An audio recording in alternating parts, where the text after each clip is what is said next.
नमस्कार, स्वागत है आप सभी का आपके अपने YouTube चैनल GSM क्लासेस में। मैं सियाराम वर्मा फिर एक बार उपस्थित हुआ हूँ गणित विषय के साथ, जिसमें मैं आज आप लोगों के सामने लेके आया हूँ एक नया सा क्वेश्चन जिसको मैं सॉल्व कराऊंगा। लेकिन इस सवाल को सॉल्व करने से पहले अभी तक आप हमारे चैनल को सब्सक्राइब नहीं किए हैं तो चैनल को सब्सक्राइब कर लें, वीडियो को लाइक कर दें और शेयर कर दें। बेल आइकन वाली घंटी जरूर बजा दीजिएगा, जिससे आने वाली वीडियो की नोटिफिकेशन आपको बहुत जल्द मिल जाएगा। तो बिना देर किए हुए हम चलते हैं अपने सवाल पर। आज का है क्या सवाल, लिखा है क्या, सिद्ध कीजिए कि √5 एक अपरिमेय संख्या है। कैसी संख्या है? अपरिमेय संख्या है। तो अपरिमेय संख्या कहते किसे हैं, और अपरिमेय के साथ साथ हम ये भी जान लें कि परिमेय संख्या किसे कहते हैं। देखिए, तो परिमेय संख्या वह संख्या होती है जिनको हम P/Q के रूप में लिख सकते हैं। और P और Q क्या होने चाहिए? पूर्णांक होने चाहिए, और Q नॉट इक्वल टू 0 होना चाहिए, अर्थात Q 0 नहीं होना चाहिए। और अपरिमेय संख्याएं वह संख्याएं जिनको हम P/Q के रूप में नहीं लिख सकते, और Q नॉट इक्वल टू क्या होने चाहिए? 0 होने चाहिए। इसमें भी उसे हम कहते हैं अपरिमेय संख्या। तो चलिए देखते हैं इस सवाल को सॉल्व करने के लिए। सबसे पहले मान लेते हैं, माना, क्या मानेंगे? माना √5 एक परिमेय संख्या है। परिमेय संख्या है। क्या है? परिमेय संख्या है। जब परिमेय संख्या है तो इसे हम क्या करेंगे? P/Q के रूप में लिख सकते हैं। इसलिए इसे P/Q के रूप में लिख सकते हैं। क्या कहा गया? माना √5 एक परिमेय संख्या है, इसलिए इसे P/Q के रूप में लिख सकते हैं, जहां P और Q सह अभाज्य हैं, और Q नॉट इक्वल टू 0 है। क्या है? Q 0 नहीं है। और सहअभाज्य आया। सहअभाज्य का मतलब ये होता है जो संख्याएं हैं उनका मासा कितना होना चाहिए? 1 होना चाहिए। अगर किसी भी दो संख्याओं का मासा 1 आ जाता है तो हम उनको कहते हैं क्या? कि वे आपस में सहअभाज्य हैं। तो देखिए, अब आगे क्या करते हैं, लिखेंगे क्या? √5 बराबर P/Q लिखेंगे। दोनों पक्षों का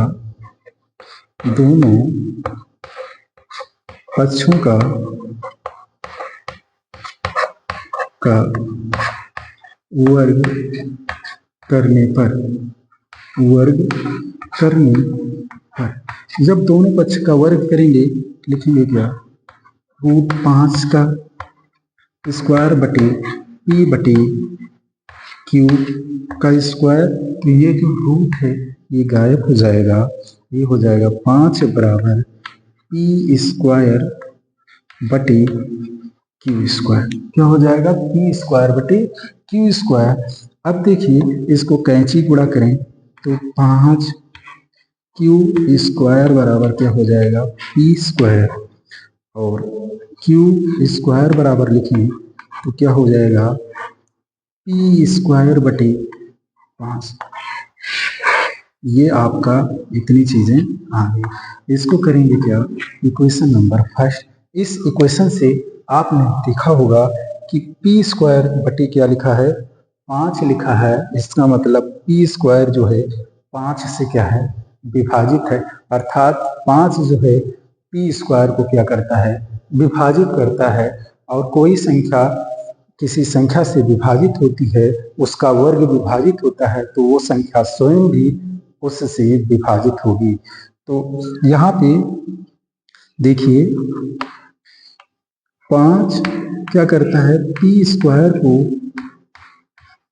विभाजित करता है, विभाजित करता है। अब जब पी स्क्वायर को 5 विभाजित करता है तो पी को भी 5 क्या करेगा, विभाजित करेगा। लिख देंगे क्या, 5 पी को भी विभाजित करेगा, विभाजित करेगा।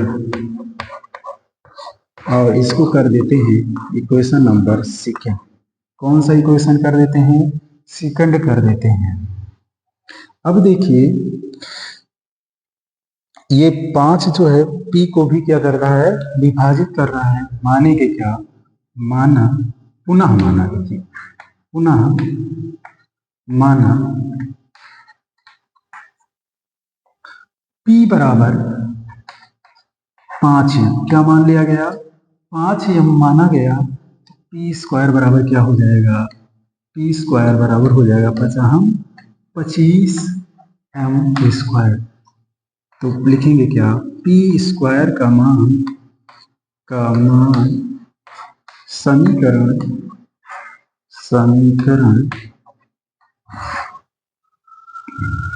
फर्स्ट में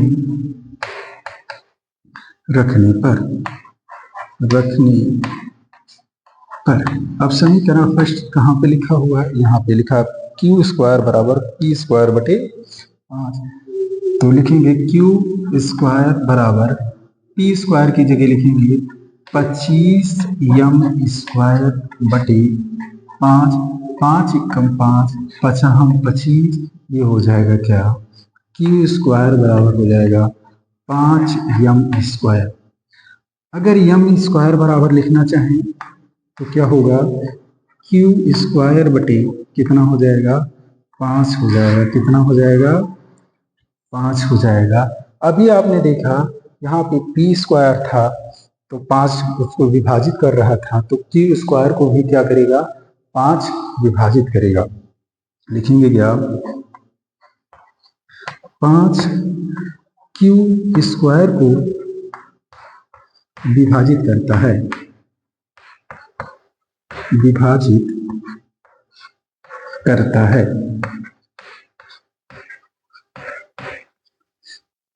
तो 5 क्या करेगा, 5 क्यू को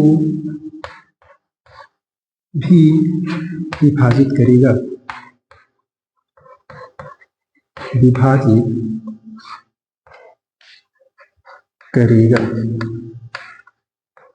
इसको करते हैं इक्वेशन नंबर कौन सा, थर्ड। कौन सा इक्वेशन कर दिया गया, थर्ड कर दिया गया। अब आप देखेंगे इक्वेशन नंबर 2 और इक्वेशन नंबर 3, दोनों में कुछ चीजें हैं क्या कॉमन, क्योंकि P को भी 5 विभाजित करता है और Q को भी 5 क्या करता है, विभाजित करता है। इसका मतलब दोनों को 5 क्या करता है, विभाजित करता है। लिखेंगे क्या, समीकरण सेकेंड और समीकरण थर्ड से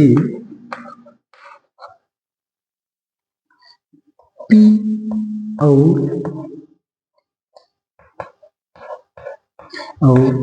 Q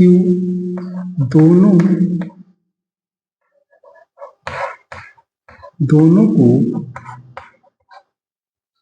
5 विभाजित करता है, विभाजित करता है।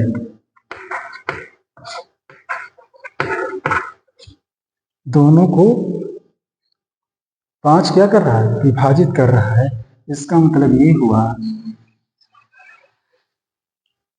अर्थात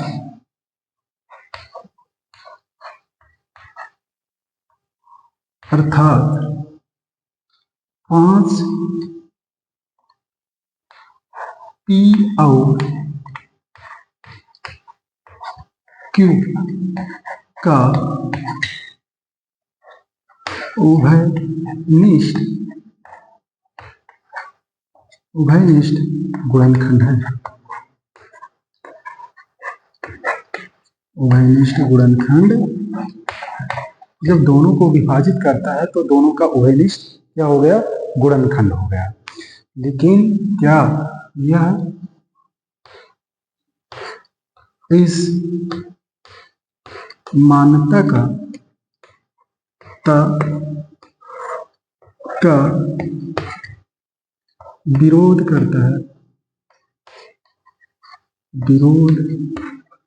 करता है कि P और Q का कोई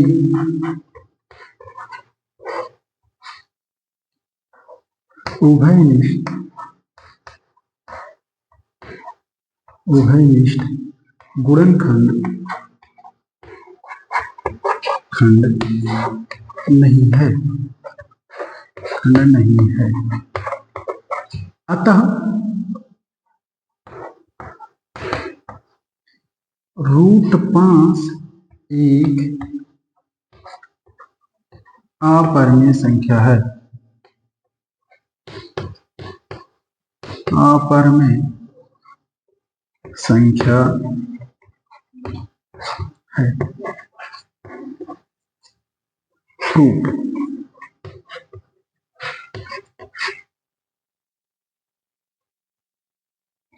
इस प्रकार से आपका ये सवाल प्रूफ हो गया। अब देखिए हम एक बार पुनः इस सवाल को बहुत तेजी से समझा दे रहे हैं, ध्यान से देखिएगा आप लोग।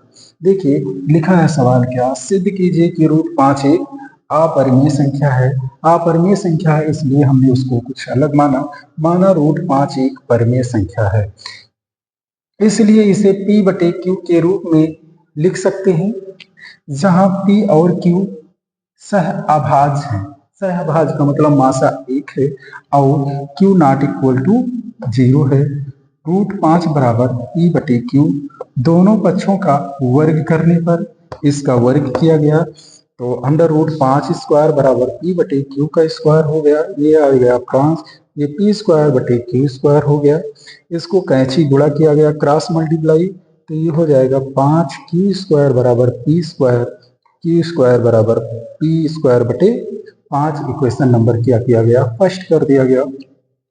फिर क्या, 5 जो है P² को क्या करता है, विभाजित करता है, तो 5P को भी क्या करेगा, विभाजित करेगा। पुनः मान लिया गया कि माना P बराबर 5m है, तो P² बराबर क्या हो जाएगा, 25m² हो जाएगा। P² का मान समीकरण फर्स्ट में रखने पर, समीकरण फर्स्ट यहाँ पे लिखा है, P² की जगह पे 25m² रखा गया।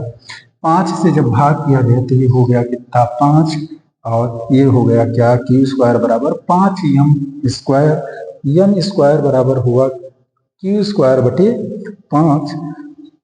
5 जो है Q² को विभाजित करता है, तो 5Q को भी विभाजित करेगा। तो हम ये इसको कर दिए इक्वेशन नंबर थर्ड। समीकरण सेकेंड और समीकरण थर्ड से P और Q दोनों को 5 विभाजित करता है। यहाँ भी 5Q को विभाजित करता है, यहाँ पे 5Q P को विभाजित करता है, अर्थात दोनों को विभाजित करता है। अर्थात 5 जो है P और Q का उभयनिष्ठ गुणनखंड है, या इस मान्यता का विरोध करता है कि P और Q का कोई उभयनिष्ठ गुणनखंड नहीं है, क्योंकि यहाँ पे माना गया था कि P और Q का कोई उभयनिष्ठ गुणनखंड नहीं है, इसीलिए लिखा गया था सहअभाज्य, अर्थात एक के अलावा कोई उभयनिष्ठ गुणनखंड नहीं है। लेकिन यहाँ पे क्या है कि 5 जो है दोनों को विभाजित करता है और दोनों का क्या है, उभयनिष्ठ गुणनखंड है। तो अतः जो हमने नहीं माना है वो चीजें हैं, अर्थात √5 एक क्या है, अपरिमेय संख्या है। तो इस प्रकार से ये सवाल आपके सॉल्व हो गए। आप हमें कमेंट में बताइएगा कि ये वीडियो आपको कैसी लगी और आपको ये सवाल समझ में आए कि नहीं आए, क्योंकि ये बहुत ही महत्वपूर्ण सवाल है आपके बोर्ड एग्जाम के लिए भी, क्योंकि इसमें 3 प्रकार के सवाल आते हैं। एक तो पूछा जाएगा √5 के लिए, √2 के लिए और √3 के लिए। ये 3 में से एक सवाल आपके हर बार बोर्ड में आते ही हैं। तो इसको बहुत अच्छे से पढ़िएगा, समझिएगा और कमेंट में हमें जरूर बताइएगा कि ये वीडियो आपको कैसी लगी। हम आपको मिलते हैं अगले वीडियो में, तब तक के लिए जय Hind. Thank you for watching this video.